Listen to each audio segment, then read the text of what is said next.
If people had to walk in the unlined open oil pit fields like I have in Ecuador and in Africa and Alaska even, where it's seeping up through the ground, if you had to walk in that, if you had to talk to the communities, indigenous communities who've never had cancer before, now who have sores all over their body and cancer killing off people because of our addiction to oil, if you had to walk through that before you could use a plastic to-go container, a plastic cup, a plastic bag, the plastic lid on top of the paper cup, the plastic disposables, would we be as likely to use them?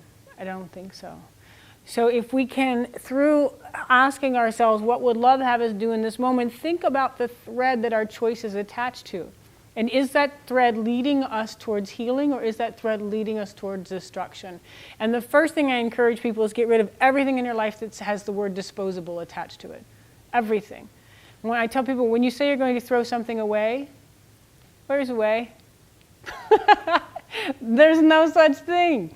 That word away is part of the symbol of how disconnected we've become. So look at what we're throwing away. When we throw something away, who and what are we throwing away? Because usually not only are we throwing away earth resources, we're throwing away human resources too. The kind of communities that live where these products are made, they're oftentimes very toxic. The toxicity that comes from these factories ends up in these communities. We're literally throwing people and the planet away. Oftentimes it takes waste incinerators to deal with all of our trash. Guess where that shows up? In poor communities.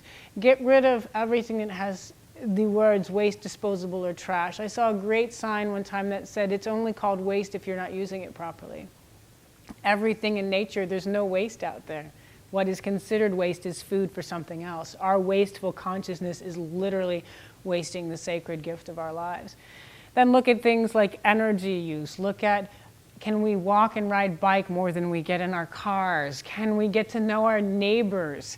And so we know when one another needs help and we can show up and support one another. All of those things make the difference. And then look to extend our idea of what community means. Search out the kind of people who we don't necessarily would search out in our lives. We're not quite sure what community would look like. We have to work through this separation that's all over our society, all the ways we're kept apart from one another. Extend our concept of community. Reach out and say, how can I be of service? Even if it's just an hour a week, start somewhere and then watch as that service grows, and then we inspire others.